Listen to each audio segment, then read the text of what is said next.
que son de la severidad, manejo inicial del asma, conjunto de la enfermedad y manejo del asma agudo exacerbado. Entonces vamos a ver el caso de Augusto. 25 años, acude al consultorio refiriendo tos seca hace 2 semanas. Refiere además que se exacerba durante la noche.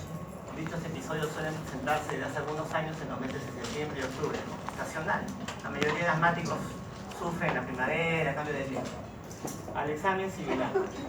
La primera pregunta, cuando llega un paciente de esas características emergentes, será: ¿cuál es el diagnóstico del paciente, Augusto? De frente le ponen asma, ¿cómo lo pondría como problema o como síndrome? Síndrome obstructivo bronquial, o lo pone como una hiperactividad bronquial. ¿Es el problema o síndrome? Cuando no sé qué diagnóstico tiene el paciente, pongo problemas o síndromes. ¿Por qué? Porque no todo lo que sirve es asma, la mayoría sí, ¿no? Pero también, ¿qué podría ser, por ejemplo? Bronquiectasias, EPOC quizás en gente más adulta, otras patologías más. La mayoría corresponde a asma, pero como problema lo pones como una hiperactividad bronquial, probablemente es asma. Entonces, lo primero que tienen que hacer es establecer el diagnóstico en el paciente. ¿Cómo se hace el diagnóstico de asma? 1, parte clínica. Al menos alguno de estos signos o síntomas en el paciente, pero tiene que haber clínica. Un síntoma típico, por lo menos. Sibilancia, dificultad respiratoria, opresión torácica, tos. ¿Qué más tiene que tener el paciente? Variabilidad a lo largo del tiempo. Generalmente variabilidad estacional, ¿no? Los que son asmáticos saben a lo que me refiero, ¿no? Siempre cambio de clima, empieza como un resfriado y ya sabes lo que pasa. Síntomas se empeoran por la noche o al despertarse, sobre todo por la noche. Hay 2 tipos de pacientes que tienen esos episodios de tos por la noche: se falla cardíaca y los que tienen asma. Parte en sí por el ritmo circadiano de los corticoides, que ya lo conocen. Desencadenados por ejemplo, ejercicio, risa, tos, alérgenos o aire frío, irritantes o estados emocionales. O síntomas que aparecen o se agravan con frecuencia con infusiones virales. Recuerda que los cuadros virales son el principal desencadenante de crisis asmáticas en los pacientes. Los que son asmáticos saben a lo que me refiero. Entonces, como resfriado, laringitis y después está con los sibilantes. Primero, sospecha clínica. Ahora, ¿solamente es clínico el diagnóstico? No me falta. También tiene que ser funcional. Funcional. ¿Qué es lo primero que voy a buscar? Un patrón obstructivo bronquial. Patrón obstructivo bronquial. Y luego la reversibilidad de ese patrón obstructivo, su variabilidad. Pero primero, patrón obstructivo bronquial. Y el gol estándar viene a ser lo que es la espirometría forzada. Espirometría forzada. De la espirometría me interesan 2 valores. Primero, capacidad vital forzada. Y segundo, el BF1, volumen expiratorio forzado al segundo. ¿Cómo entendemos esto? Se le pide al paciente que tome la máxima cantidad de aire. Tome todo lo que pueda, señor. Ahora quiero que todo lo bote con fuerza. El máximo volumen de aire expirado luego de una inspiración máxima es la capacidad vital forzada. Y lo que yo boto en el primer segundito es el BF1. Todo lo que boto, capacidad vital forzada. Y el primer segundito, BF1. El primero, diagnóstico, patrón obstructivo. Patrón obstructivo. ¿Cómo lo resumo? En palabras simples. El aire entra pero no sale o sale lento. Acuérdate de semiología. Auscultas a un paciente con asma, sibilantes, auscultas expiración prolongada. Retienen aire. Acuérdense las placas de tórax del asma, costillas horizontalizadas, tórax ancho, retienen aire. Entonces, esto es lo normal. El aire entra y sale. Acá el aire entra, pero no sale. Entonces, ¿cómo crees tú, supones, que va a estar ese BF1, ese primer segundo que sale de aire? ¿Aumentado o disminuido? Disminuido. BF1 disminuido. La capacidad vital forzada, obviamente disminuida, pero puede ser normal. Porque mira esta curva, es más larga, ¿no? El aire se demora en salir, pero puede que salga todo. Sobre todo BF1 disminuido. Ahora, para el diagnóstico de patrón obstructivo no es solo el BF1, tienen que sacar la relación del BF1 sobre capacidad vital forzada. Esa relación normalmente es más de 0.8 o 80%. Para patrón obstructivo, dependiendo de lo que tú leas, te piden que sea menos de 0.75, menos de 0.7, o sea, menos de 70%. Primero, diagnóstico de patrón obstructivo, la relación difenó, BF1 sobre capacidad vital forzada. El BF1 aisladamente, ¿para qué me sirve? Para ver la severidad de la obstrucción. Diagnóstico, relación, severidad, solo BF1. Ya, ahora, primero, patrón obstructivo. ¿Qué causas conocen la parte de asma de patrón obstructivo? EPOC. A la cabeza EPOC, ya. Esas dos cosas principales, EPOC, asma. También tienes fibrositis, bronquiectasia, etc. Pero sobre todo EPOC y asma. Yo tengo diagnóstico de patrón obstructivo. ¿Cómo sé que es EPOC o es asma? ¿Cuál es la diferencia fisiopatológica entre EPOC y asma? La reversibilidad. En el asma hay reversibilidad de la obstrucción del flujo del aire. En el EPOC no hay reversibilidad. Entonces, ¿qué hago? Le mido un BEF1 basal al paciente y le aplico salbutamol. 200 a 400 microgramos, 2 a 4 puff de salbutamol. Espero 15 minutos, 20 minutos y le vuelvo a medir el BEF1. Y si el BEF1 del paciente luego de salbutamol ha mejorado más de 12% o más de 200 mililitros, digo que el patrón obstructivo es reversible, o sea, es asma. Si no mejora, digo que es EPOC. O sea, el diagnóstico debería ser clínico y también funcional. Debería serse. La mayoría no, sibilantes, Ventolin. Debería ser visto este paciente desde el punto de vista clínico y también funcional. ¿Por qué? Porque los valores de BEF1 se relacionan con la severidad de la obstrucción en el paciente y me pueden guiar la elección del inhalador a la larga. Es importante. Otra alternativa, ¿cuál tenemos? Medir el PEF, el flujo expiratorio máximo o pico, o peak flow. Eso se hace con el flujómetro o flugímetro. La ventaja de este aparato es que es de fácil uso en el consultorio, en la emergencia. A ver, hijito, sopla, ya, hasta acá, muy bien, tanto por ciento. En cambio, el espirómetro requiere un aparataje más hospitalario. Puede usarse, pero el gol estándar va a ser el BEF1 por espirometría. Si usas el flugímetro, tienes que ver la variabilidad a lo largo de 2 semanas, en la mañana y en la noche, es un poco problemático. Este flugímetro, el Peak Flow, sobre todo es útil en la valoración y seguimiento del asma en emergencia. Sobre todo ahí. ¿No? Muy bien. Entonces, Augusto ya sabe que fue diagnosticado de asma, ya tiene asma, ya está. Al presentar los siguientes síntomas, tos y disnea que lo despertó una vez en la última semana, sibilantes a la ocultación. La evaluación funcional reveló un patrón obstructivo reversible con un BEF1 de 82%. Ya confirmaste el diagnóstico de asma. Y es un BEF1 más de 80%, más aparentemente leve. Ya tienes el diagnóstico de asma. ¿Cuál será la siguiente interrogante? ¿Cuál será la siguiente pregunta que tú te harás? La terapéutica. La gravedad. Pero la terapéutica de que puede depender en el paciente. Acuérdense, los diabéticos, es cierto, la mayoría va con la metformina, pero tenían ciertas consideraciones, ¿no? Depende de la severidad del cuadro. O sea, primero catalogar qué tan severo es el asma, qué tan grave es, porque no todos tienen la misma terapéutica. Entonces, ¿qué tan severa es la enfermedad en el paciente? Tos y disnea dificultan levemente actividades diarias. Disnea lo despertó una vez la última semana y similares a la auscultación. Entonces, acá tenemos clasificación, ¿no? Seguramente algunos ya las conocen. Asma intermitente, es la más leve que hay. Diurnos, menos de 2 veces por semana. Nocturnos, menos de 2 veces por mes. Beta-2 agonistas, menos de 2 veces por semana. No interfiere actividades diarias. El BEF1 es más de 80%, ¿no? Y ha ido a la emergencia una vez en el último año, por lo menos. Intermitente, la más leve que hay. El paciente ni la siente a veces, ¿no? Luego tenemos las persistentes, persistente leve. Diurnos, nocturnos con mayor frecuencia por semana o por mes. Uso de beta-2 al menos 3 veces por semana. Interferencia ya tiene con actividades diarias. El BEF1 sigue siendo más de 80% y también ha ido a la emergencia en el último año. Persistente moderada, ya los síntomas diurnos son diarios. Nocturnos también son con mucha más frecuencia. Uso todos los días su beta-2 agonistas. Ya tiene cierta limitación con actividades diarias, ¿no? Y ya el BEF1 ya no es tan alto, ¿no? Ya es menos de 80%, 60 o 80%. Por eso, la prueba funcional no solamente me sirve para lo que es el diagnóstico, también es importante para lo que es el seguimiento en el asma y la clasificación inicial, ver el nivel del BEF1. Y también estos pacientes persisten con un patrón obstructivo y obviamente que van a la emergencia. La persistente severa son pacientes que todo el día tienen exacerbaciones, todos los días están con sibilantes, todas las noches igualmente se disparan despertando. Uso de beta-2 agonistas varias veces al día. Hay pacientes y un signo de mal pronóstico en emergencia es que el paciente se gaste un inhalador en un mes. tú conoces un paciente que su Ventolin se lo gasta en menos de un mes, es un factor de más pronóstico en emergencia.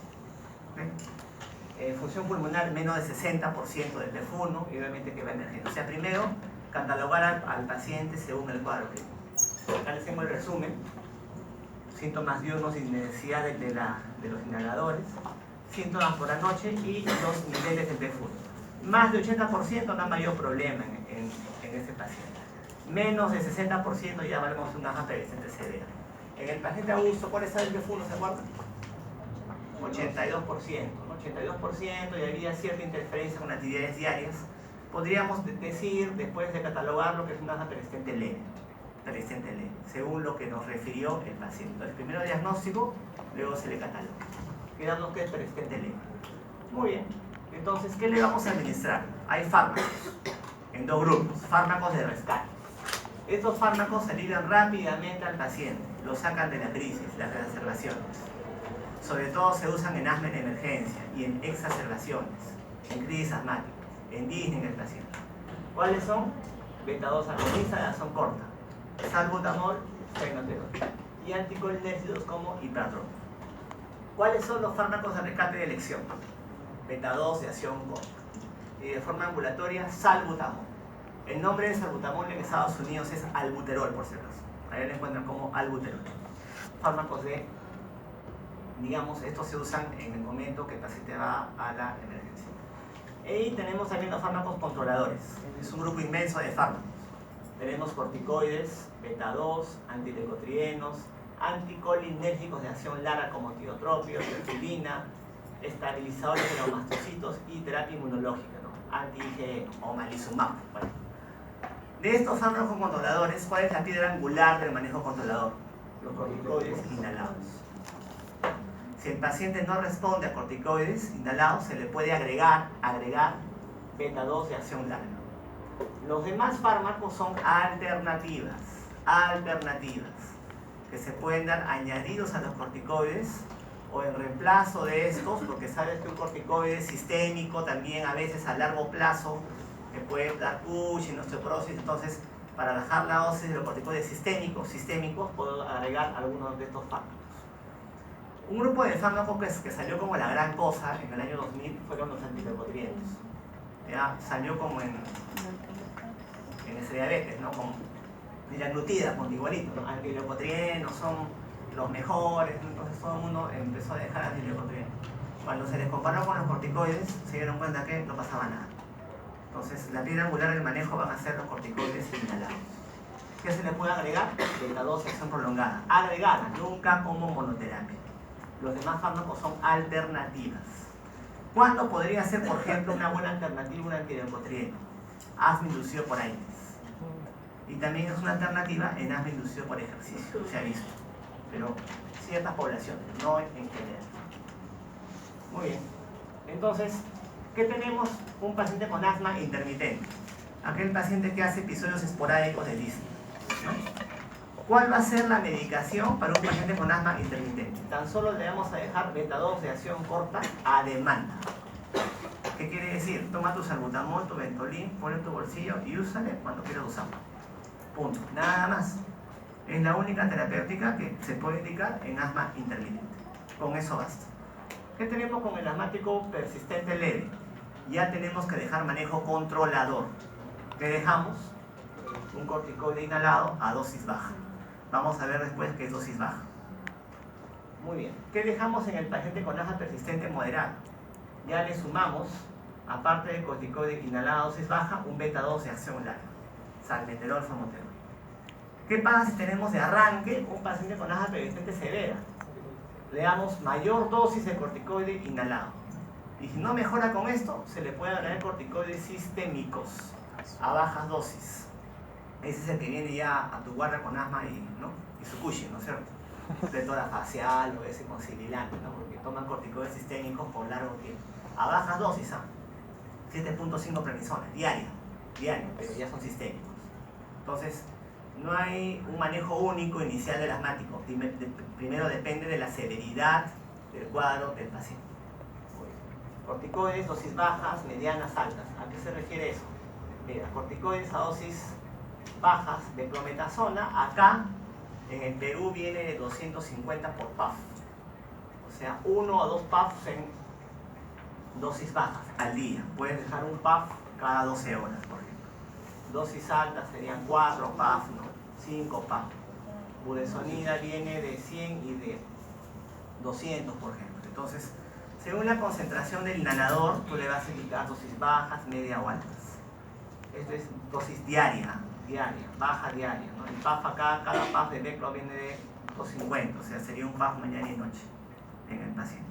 Eso es lo que podríamos indicar en una asma persistente leve, por ejemplo.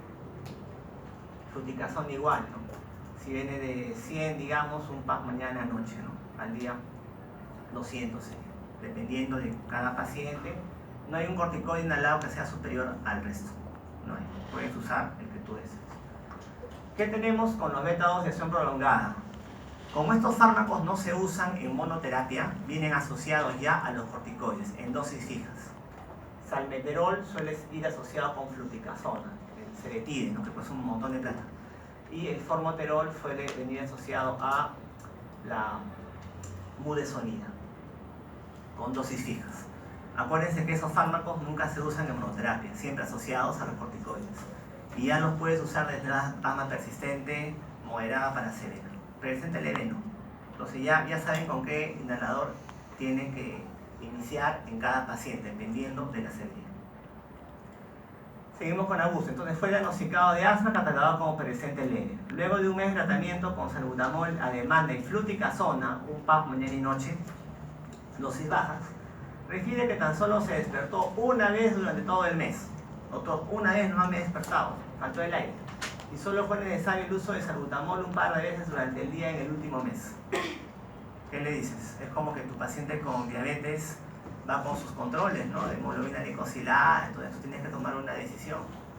Recuerda que la terapéutica inicial no va a ser fija siempre, no puedes variarla, cambiarla. Entonces ya saben indicarlo, ya saben con qué empiezan en el paciente, ahora tienen que saber cómo modificar el fármaco, ¿no? La siguiente pregunta que tú te hagas es si vas a continuar con lo mismo o voy a cambiar. Entonces, así como en la diabetes hay objetivos de control, ¿no? Glicosilada menos de 7, etc. También en el asma tengo objetivos de tratamiento, de control. Otro cuadrito, ¿ya?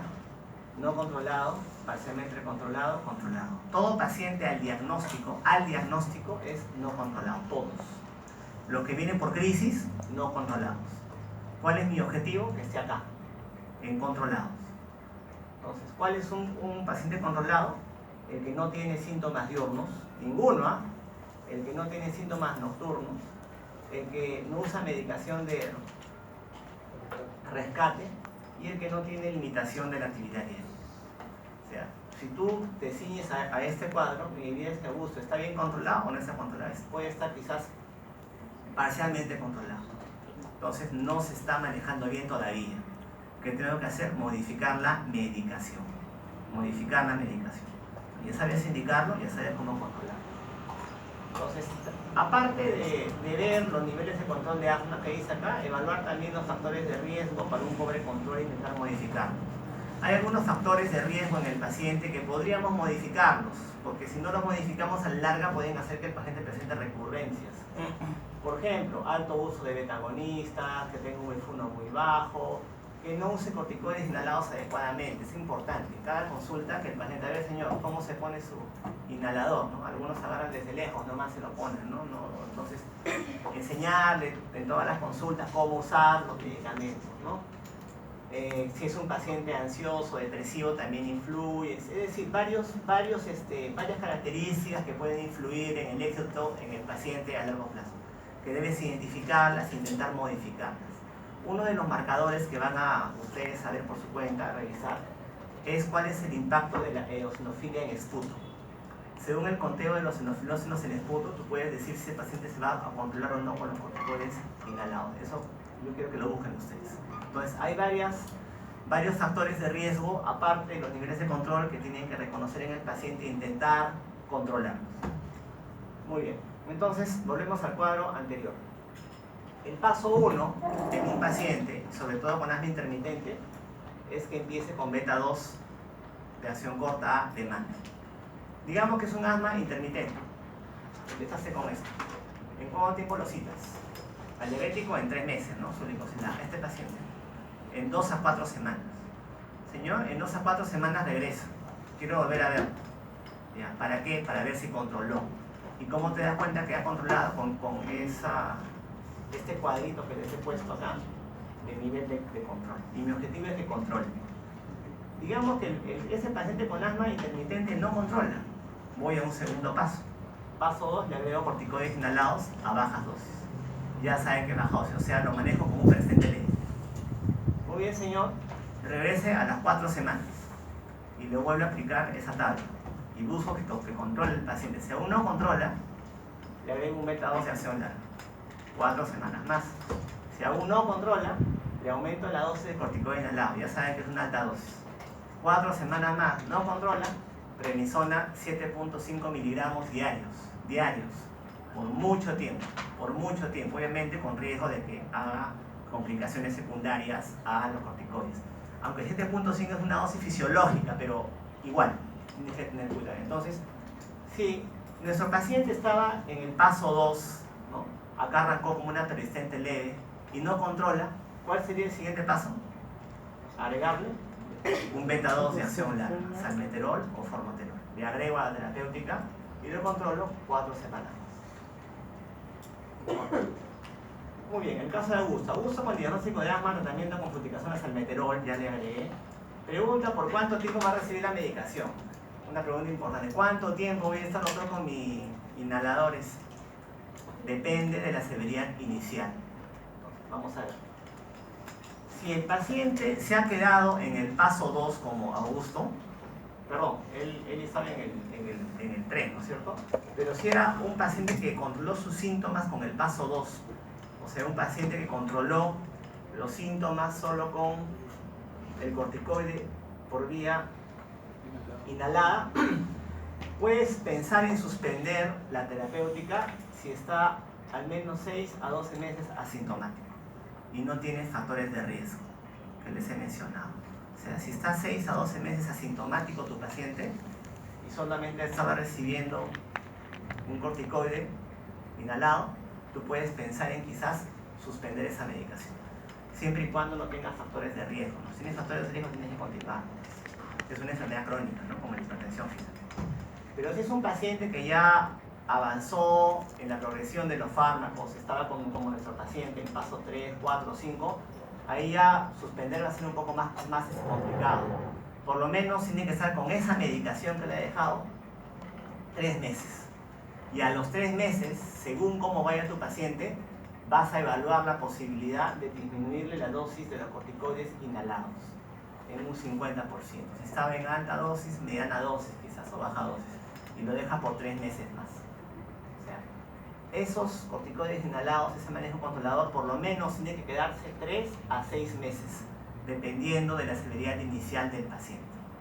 Es una pregunta importante, ¿no? O sea, ya saben diagnosticar, saben indicarlo, saben controlarlo y también saben cuánto tiempo lo van a dejar. Pero si es un paciente con asma persistente severo, ese probablemente nunca deje esa medicación, ¿no? Va a estar permanentemente con los corticoides inhalados, ¿no? Entonces, la piedra angular del manejo controlador, recuerda, son los corticoides por vía inhalatoria. Si es un paciente que esté en el paso 5, por ejemplo, con corticoides sistémicos, a los 3 meses puedes pensar ya en alternar los días de los corticoides sistémicos, ¿no? O sea, vas a tomar tu prednisona nomás lunes, miércoles y viernes, ¿no? Y ya le vas suspendiendo, ¿no?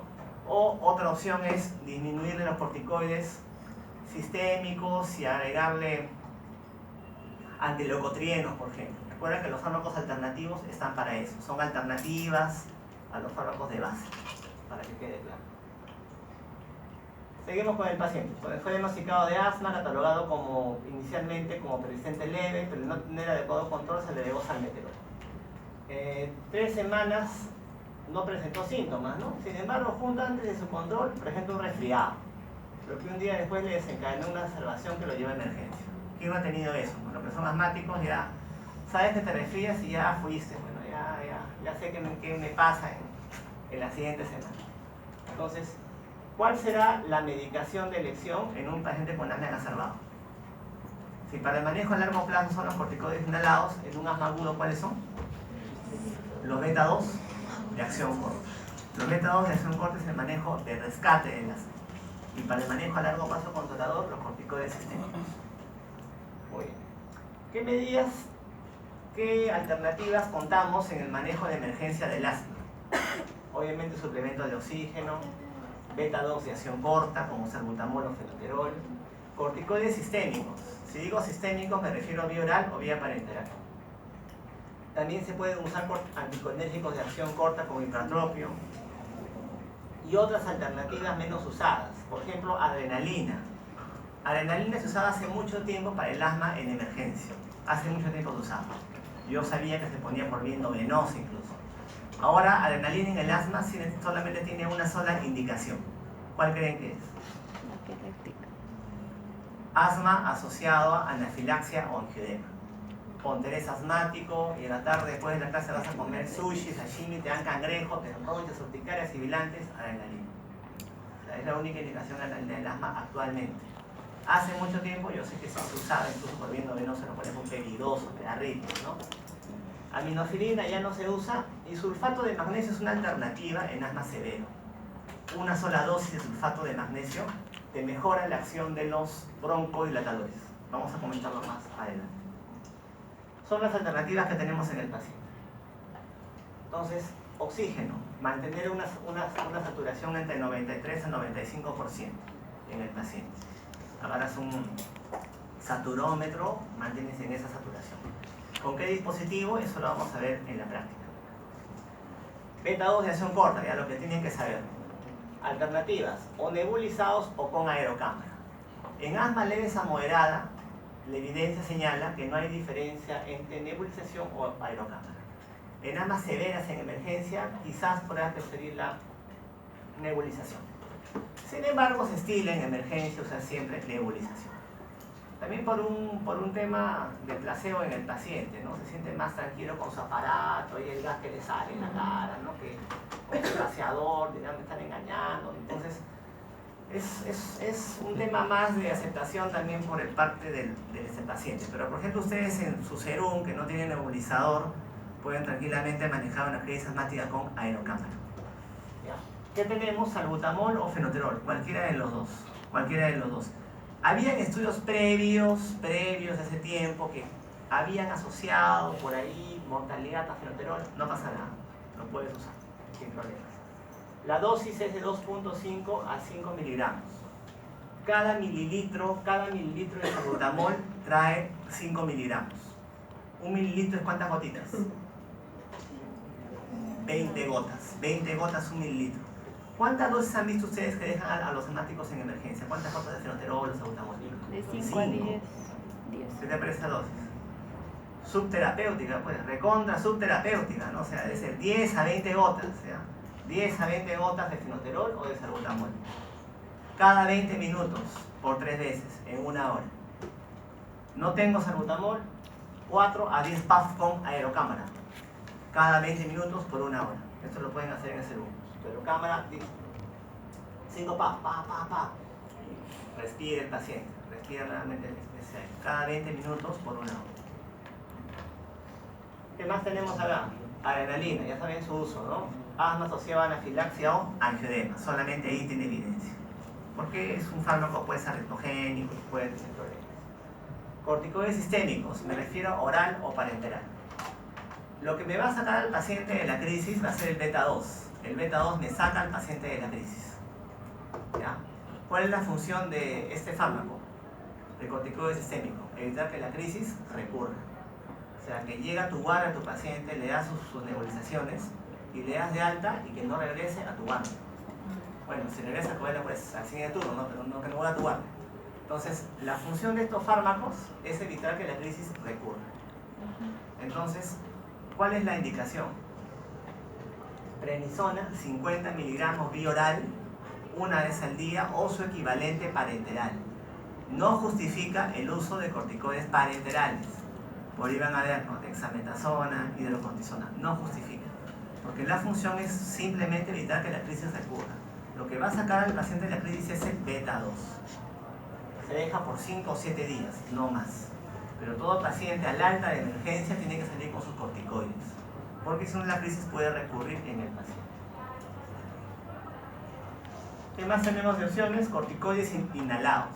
Si bien es cierto, el corticoide inhalado es el mejor manejo controlador, en asmas severos se puede usar como una opción terapéutica a altas dosis en la primera hora de atención del paciente. En asmas severos, vamos a ver qué es eso, se puede usar a altas dosis. ¿Qué es una alta dosis, por ejemplo, de clometazona? 1000 microgramos, ¿no es cierto? 1000 microgramos es una alta dosis, hasta 2000. Entonces, en la primera hora le puedo indicar al paciente 2 puffs de Beclo cada 20 minutos, ¿no? En una hora, inicialmente. Es una alternativa en asmas severos en emergencia. Y por supuesto, tienen que ser indicados al alta, porque es un paciente que ha venido por una exacerbación, quiere decir que es un paciente que no está llevando bien la enfermedad, requiere fármacos controladores. Todo paciente que ha venido por crisis debe darle de alta con sus corticoides inhalados, bioral y inhalados, porque es un paciente que no está controlando la enfermedad. ¿Qué más tenemos de alternativas? Anticolinérgico de acción corta, Ipratropio, usado como alternativa en asmas severos también. Asmas severos, puedes añadir 4 o 8 puffs cada 20 minutos. Asociado siempre a los beta-2. Recuerda que la piedra angular son los beta-2 de azúcar. ¿Qué más tenemos? Sulfato de magnesio, alternativa en asmáticos severos, en crisis asmática grave, severa. La función es mejorarte la transmisión de los broncodilatadores, mejora la broncodilatación de los fármacos beta-2. Se pone una sola dosis. La ampolla viene al 20%, se pone una ampolla por Blutrol en 20 minutos a 30 minutos, una sola vez. La función es mejorar la acción de los broncodilatadores. Y otras alternativas que tenemos que tienen efecto muy poco validado, ¿no?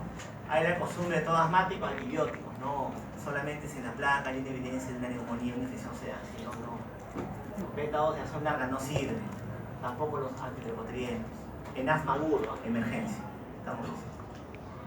Entonces, manejo en emergencia de asma leve a moderada. ¿Cuándo sabemos que leve a moderada? No hay un puntaje, no hay, cumples 2 criterios y es... El parámetro más objetivo sería el PEF. Aquí sin decir el PEF. Porque PEF1, espirometría en emergencia, no vas a pedirla, ¿no? Pero PEF sí, no sopla, ya, 50%. Le da moderada. O sea, según el PEF, tú vas a decirme inicialmente la severidad del asma. Por supuesto, hay una clínica que también puede estar acompañando, ¿no? Viene un paciente de frente a emergencia con uso de intercostales, eso ya la pones como severa. O sea, es algo subjetivo, digamos, la valoración inicial, pero el parámetro más preciso viene a ser el PEF. ¿Qué hacemos con un asma leve a moderada? Beta-2 de acción corta, ¿no? 10 a 20 gotas de salbutamol o fenoterol cada 20 minutos por una hora. O 4 a 10 puffs de salbutamol cada 20 minutos por una hora. ¿Qué más le dejo? Corticoides orales, sistémicos. Prednisona, ¿no? 50 miligramos cada 24 horas.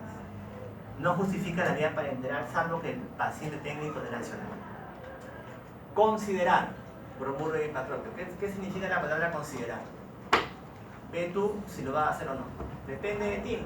Si quieres darle, dale, ¿no? Pero no forma parte del esquema inicial primario. Beta-2 y corticoides. Por supuesto que entre las nebulizaciones, si el paciente te satura, pues puedes ponerlo así. Este esquema se da por una hora, cada 20 minutos.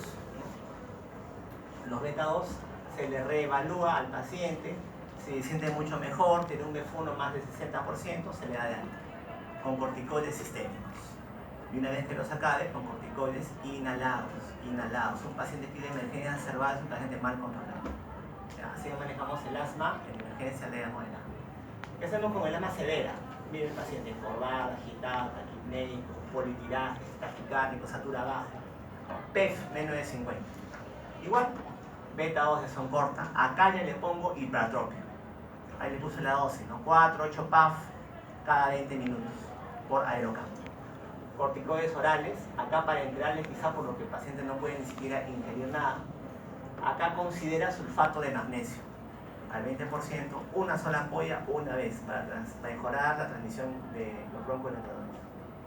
Y considera dosis altas de corticoides inhalados en la primera hora, ¿no? Ponte 3 puffs de de clometazona cada 20 minutos en la primera hora. Lo puedes considerar. Tienen que estar atentos en el paciente que no tenga clínica de hipercapnia. El AGA se saca siempre en el asmático. Un AGA vas a pedirle un asmático severo sobre todo. ¿Cuál será el AGA que ustedes encontrarán en un paciente asmático? Es variable. El asma leve a moderada, el bronquio aún no se ha cerrado. Está abierto, entonces el alveolo se hiperventila. Si se hiperventila se barra CO2. O sea, hipocapnia y alcalosis respiratoria. El asmático leve a moderado, alcalosis respiratoria. Pero el asmático se ve el bronquio, ya se cerró. El alveolo se hipoventila. Se acumula CO2. Y CO2 más agua forman ácido carbónico, acidosis respiratoria. El asmático severo, acidosis. Leve a moderado, alcalosis. ¿Qué pasará si ustedes encuentran un asmático en crisis en emergencia con un... Así les cuento, tu paciente viene con sibilantes. Doctor, ya me pude de alta, me he nebulizado. A ver, señor, su aguita, 7.4 de pH, 40 de PCO2. ¿Normal? 7.4 de pH, normal. 40 de CO2. Normal, señor. ¿De verdad, señor? Sí, ya, me voy. Lo más normal es hipocapnia. El bronquio se va cerrando. El PCO2 se comienza a acumular. Primero se normaliza y después se eleva. O sea, un asmático en crisis con normocapnia, te asustas. Es un paso a la severidad. Y la clínica de hipercapnia es somnolencia, confusión, tórax silente, ¿no? Manos auscultadas al interno. A ver, ocúltalo. No hay nada, doctor. Claro que no pasa nada porque todo está pues ya atrapado el aire, ¿no? Atrapamiento de aire. Es un asma casi fatal. Ese paciente pasa a UCI, ya no es su problema. Pasa a UCI. Entonces, ya saben ya cómo identificar a su paciente, saben evaluar la severidad, saben con qué van a iniciar, cómo lo van a controlar y saben manejo también en emergencia. No es tan fácil, ¿no? Es salbutamol a todo, prednisona, no. Tiene sus consideraciones, si quieres hacerlo bien. Por último, tienen que tener en cuenta factores de riesgo, de mortalidad, de asma en emergencia. Con estos pacientes, con esta historia clínica, tienes que tener mucho cuidado. ¿Qué les puedo comentar? Pregúntale siempre a tu paciente cuántos salbutamoles, benzotiles usa en un mes. Si te dice que se gasta uno entero, factor de riesgo de mortalidad en el paciente. Entre otras patologías. Todo esto sacado del INA, ¿no? Para que lo puedan revisar. Eso es todo. ¿Han entendido? Sí.